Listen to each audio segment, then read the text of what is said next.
একই সাথে আপনাদের আইন শৃঙ্খলা সহ যে কোনো যে ইস্যুগুলো, এই ইস্যুগুলো আমি আমার সর্বত্র শ্রম দিয়ে মেধা দিয়ে যতটুকু আমি পেরেছি, আল্লাহ পাক আমাকে যতটুকু তৌফিক দিয়েছে সেটা আমি চেষ্টা করেছি।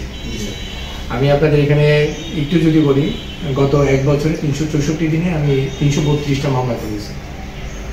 64 দিন এখানে ছিলাম, আমি আজকে হিসাব করে দেখলাম যে 332টা আমি মামলা করেছি। তো সেখানে সরকারি কোষাগারে রেভিনিউ জমা হয়েছে প্রায় 32,09,300 টাকা।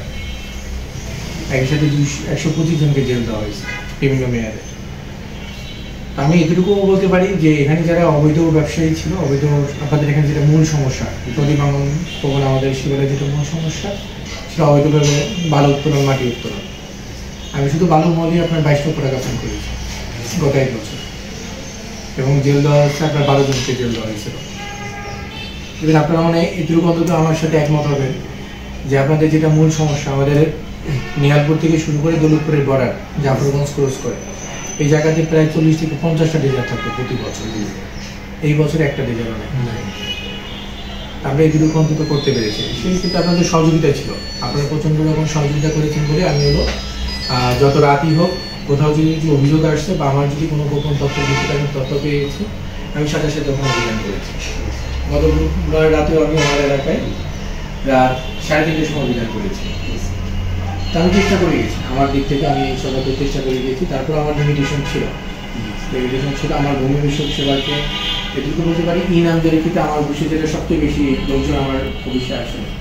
আর ভূমি বিষয়ক সেবার ভিতরে মিউটেশনের জন্য ইনামদারির ক্ষেত্রে, তো ইনামদারির ক্ষেত্রে এটুকু বলতে পারি যে মানিকগঞ্জ জেলার ভিতরে আমরা গড় নিষ্পত্তির দিক থেকে যে একটা নথি আমার কাছে আসলো, আমি সেটা 10 দিন, 12 দিন, 13 দিন যেই সময়টাতে নিষ্পত্তি করি, এটাকে আমরা গড় নিষ্পত্তি বলি।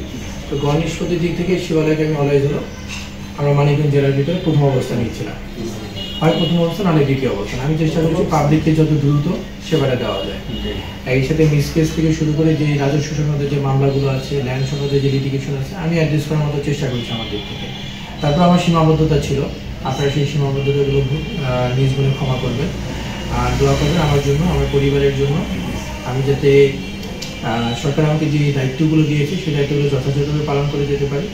একই সাথে আমার পরিবারের জন্য দোয়া করবেন, আমার ভবিষ্যতের জন্য দোয়া করবেন। আপনাদের সকলের জন্য শুভকামনা থাকবে, আপনাদের জন্য কৃতজ্ঞতা। যে কোনো সংগঠন আছে এটা আমি খুব পরে জানতে পেরেছি। ইলিশ অভিযানের সময় একসময় উনি আসলেন, তখন ওনার সাথে আমার পরিচয় কথা হলো। তো তখন উনি প্রতিবন্ধী বাচ্চাদের জন্য ইলিশ মাছ চেয়েছিল। একই সাথে আমাদের একটা স্কুল আছে বিয়েতে, প্রতিবন্ধী স্কুল, আমি ওখানে নিজেও গিয়েছিলাম।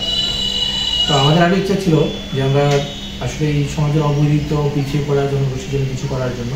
তো হয়তো বলভাবে সুযোগ হয়ে ওঠেনি, যদি ভবিষ্যতে অন্য কোনো টায়ারে যদি সুযোগ হয়, একই সাথে যদি আমার মাধ্যমে যদি আপনাদের সংগঠনের জন্য যদি কিছু করণীয় থাকে আইনগতভাবে, তো আমাকে বলবেন, আমি ব্যক্তিগতভাবে চেষ্টা করবো। আপনাদেরকে আবার আন্তরিকভাবে ধন্যবাদ জানাচ্ছি। আপনারা বিদায় বেলা আন্তরিকভাবে ধন্যবাদ। ধন্যবাদ স্যারকে তার গঠনমূলক কথা শোনার জন্য।